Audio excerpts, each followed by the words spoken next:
We have this president who talks about windmills giving you cancer and renewables and solar. Yeah, but it doesn't work.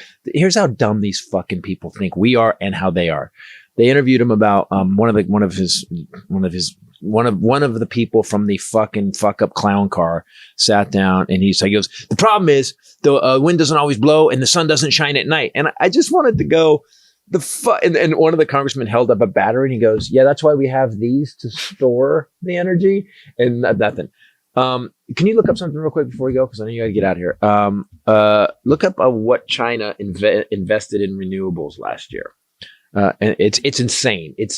So we have this country. We can now build. We could literally, with all the land we have in America, and Musk said it too, 100 by 100 square feet, 100 miles by 100 miles, we could power the entire country off of solar. However, these assholes want to keep pulling the shit that's killing the planet out of the ground. Now, here's the thing about me. I'm not that liberal. I'm not that bitch. I'm not like, oh, we need to have organic everything. I'm like, no, what we need to is what works best. I have an electric car that beats the shit. I had a guy in a Ferrari take me down Ventura thinking with my charger. He got dusted and he backed off quick. And yours didn't make a sound. Mine didn't make a noise. And I went and plugged it in at home. And it cost me, instead of $5, or sorry, California now, thanks to Trump, $6.50 a gallon.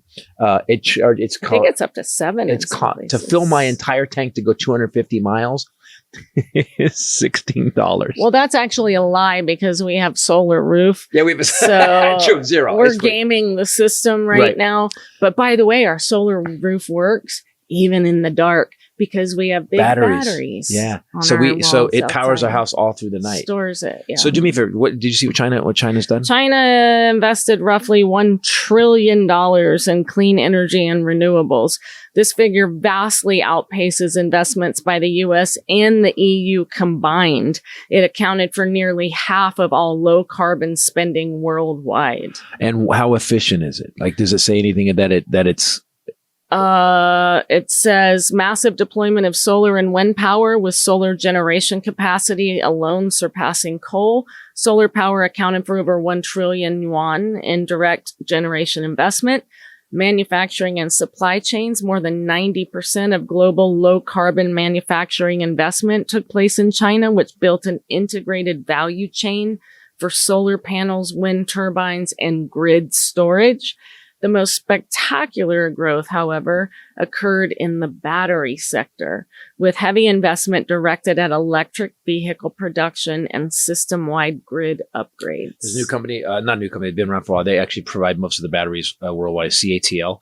They actually came up with a new battery that's like 40% lighter and will actually take an SUV. They just, 1,000 kilometers, which is like, 900 miles? So there's not going to be you're not going to fear anything anymore. Gas stations will close. Like the problem is between the DOD and the oil companies, we have this infrastructure that the clock is ticking. It's going to die. They're way ahead. Doesn't matter. Oh, China's kicking our ass. Dear God. China's kicking our ass. And it's funny because remember they made him such a villain. And you look at Xi. Xi actually said to Trump, he said, it's good. America's declining. Trump's like, yeah, he meant when Biden. And then Xi came out and said, no, I meant now. That was because he sat and talked about fucking Panda Express as a way to bond with President Xi. Our president these clean energy industries have nearly doubled in real economic value and drove more than a third of China's entire GDP growth.